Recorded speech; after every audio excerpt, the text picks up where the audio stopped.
Class 9 let us solve the 8th question of 4.3 exercise. देखिए क्या दिया हुआ है, ये बहुत इंपॉर्टेंट रिलेशन है जो आपको आगे भी काम आएगा। फ़ारेनहाइट एंड सेल्सियस दो टेम्परेचर स्केल होते हैं, तो इनमें रिलेशन क्या होता है। देखिए student, F is equal to 9/5 C plus 32, ये रिलेशन रहता है। फ़ारेनहाइट और सेल्सियस दो स्केल रहते हैं टेम्परेचर स्केल की, आपको मालूम होना चाहिए। आगे बहुत ही यूज़फुल रिलेशन है, ये काम आएगा।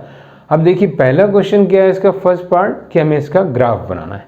तो स्टूडेंट कार्टेशियन प्लेन रेडी है। अब पहले इसकी वैल्यूज़ निकालें हम। जैसे हम निकालते हैं x और y की, तो x और y की जगह हम क्या लेंगे, f और c। तो देखिए स्टूडेंट, f और c जो मेन वैल्यूज़ ले लें, पहले बेसिक वैल्यूज़। c को हम 0 रखते हैं। c हम एक काम करते हैं, x एक्सिस पे हम c ले लेते हैं और y एक्सिस पे हम f ले लेते हैं। तो इसको हम x माने, तो यहाँ x की वैल्यू 0 रखें तो क्या होगा देखते हैं। देखिए f is equal to 9/5 into 0 plus 32, तो f आ गया हमारा ये पूरा 0 होके 32। तो एक ऑर्डर्ड पेयर क्या बन गया, c को हमने 0 रखा तो f आ गया 32। तो अब हम स्टूडेंट f को 0 लेके c निकालें। तो यहाँ मैं इरेज कर रहा हूँ, स्पेस कम है।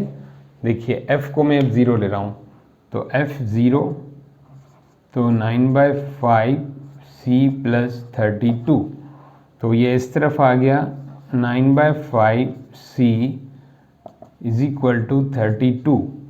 तो therefore c is equal to 32 into 5 upon -9। देखिए कैलकुलेशन ध्यान से, एक बार मैंने c को 0 लिया तो f आ गया 32। अब मैंने f को 0 लिया है तो c आ रहा है, देखिए क्या आ रहा है, this is 5 to the 10 60 upon ये हो जाएगा 9 1 जा 9 7 जा 63 माइनस अप्रोक्स 17.7 माइनस 17.7। तो f को 0 लेने से आई है माइनस 17.7, तो this is coming minus 17.7 approx. अब चलिए इनको प्लॉट करते हैं, ये कैलकुलेशंस में हटा रहा हूँ। ये आप लोग ट्राई जरूर कीजिए अपने आप calculation. Basic value 0 32, 0 for x, y for 32, तो ये आ गया 0 32।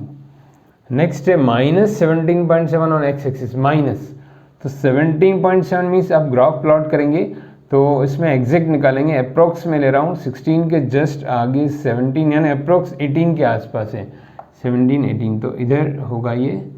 तो this is minus 17.7 minus 17.7 comma 0 ordered pair. अब इनको हम ज्वाइन कर लें तो ये हमारा ग्राफ रेडी हो गया। ओके स्टूडेंट, तो ये आपका ग्राफ आ गया f is equal to 9/5 c plus 32 का। तो स्टूडेंट आप ये ना सोचें कि MCQ है तो हमको नहीं करना, आप पूरी अपनी मेहनत करिए, क्योंकि कहीं भी बीच में से कोई भी क्वेश्चन आ सकता है। हो सकता है ये पिक्चर आपको आ जाए, इसमें से आपको कोई वैल्यू निकालनी है MCQ में, तो आप पूरा वर्क अपना पूरी थ्योरी स्ट्रॉन्ग रखिए। अब आगे के पार्ट्स इसमें करते हैं, चलिए। Now student see the second part. Second part में बोल रहा है कि if Celsius is 30 degree then find the Fahrenheit. अगर कोई टेम्परेचर हम सेल्सियस में 30 डिग्री नापते हैं, अलग अलग टेम्परेचर स्केल हैं, हम उसको नापते हैं 30 डिग्री में, तो फ़ारेनहाइट में कितना होगा। ये सब बहुत इंपॉर्टेंट क्वेश्चन है, फिजिक्स के हैं, आगे आपको काम आएंगे। हीट चैप्टर आप जब पढ़ेंगे नेक्स्ट आगे हायर क्लासेस में, तो फ़ारेनहाइट 95/C की जगह हमने क्या रखा, 30 डिग्री। तो ये हो जाएगा बिल्कुल सिंपल, 5 6 जा ये 9 6 जा 54 प्लस 32, तो फ़ारेनहाइट आ गया ये आपका 86।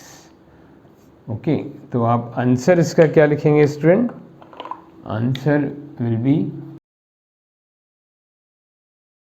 तो आंसर आपका होगा 86 फ़ारेनहाइट, अगर सेल्सियस में 30 डिग्री है तो। चलिए नेक्स्ट देखें part. Now see the third part. Fahrenheit 95 हो, थर्ड पार्ट देखिए क्या बोला है, फ़ारेनहाइट अगर 95 हो तो आप उसको सेल्सियस में बताइए।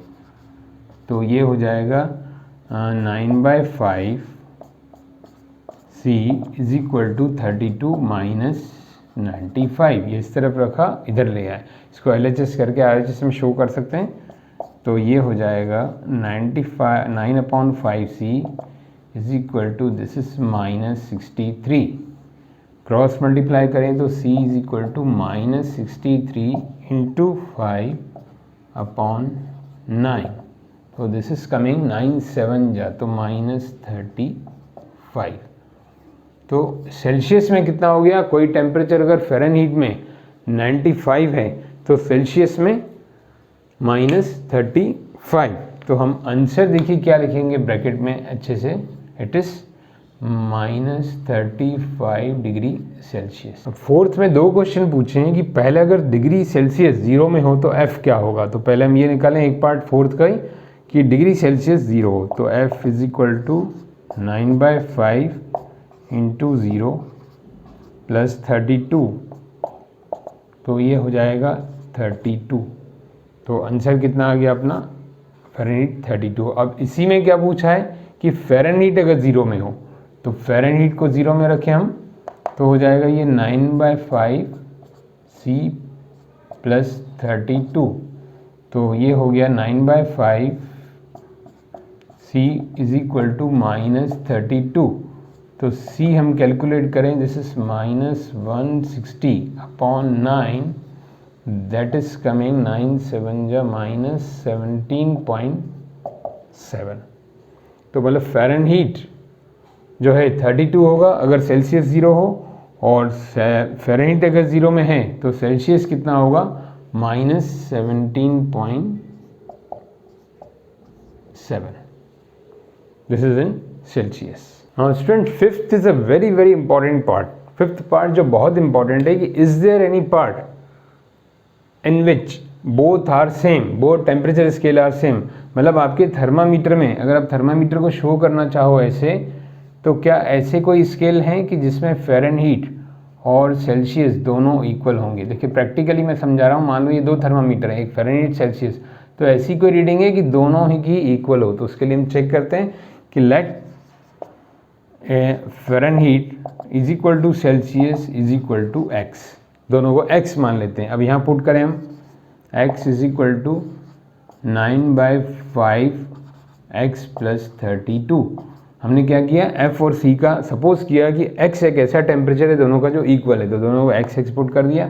अब इसको माइनस करते हैं तो क्या होगा देखते हैं, तो ये होगा x minus 9/5x is equal to 32। देखिए स्टूडेंट बहुत ही इंपॉर्टेंट क्वेश्चन है ये।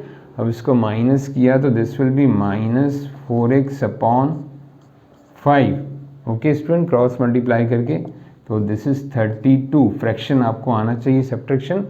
तो x is equal to 32 into 5/4 minus, ये माइनस इधर चला गया, क्रॉस मल्टीप्लाई किया, 5 इधर 4 इधर, तो दिस इज 4 8 जा 32, तो इज इक्वल टू 8 5 जा मतलब माइनस 40। तो माइनस 40 एक ऐसा टेम्परेचर है जो दोनों के लिए इक्वल है। अब यहाँ आपको ध्यान रखना है एक बात स्टूडेंट कि आंसर अगर आप लिखें तो ये सेल्सियस और फ़ारेनहीट में नहीं लिखेंगे, हम क्या लिखेंगे यहाँ, simple answer, this is minus 40। Minus 40 is our answer. Minus 40 क्या बता रहा है आपको यहाँ, माइनस 40 ये बता रहा है कि वो एक ऐसा न्यूमेरिकल वैल्यू है जो कि फ़ारेनहीट और सेल्सियस के लिए इक्वल है। मतलब जो हम थर्मामीटर ले रहे हैं तो उसमें फ़ारेनहीट सेल्सियस आमने सामने रखिए तो माइनस 40 इक्वल आएंगे। ओके स्टूडेंट, अब यहाँ भी आप देख सकते हैं 40 40, इसको हम प्लॉट करें, यहाँ मैच करें तो सीधा ये स्ट्रेट लाइन आएगा, 40 और 40 यहाँ मैच हो रहे हैं। तो स्टूडेंट माइनस 40 आप ध्यान रखें, ये MCQ में भी आ सकता है ये पार्ट, और इसको कैलकुलेट करके आप अपना बेसिक जरूर स्ट्रॉन्ग करें।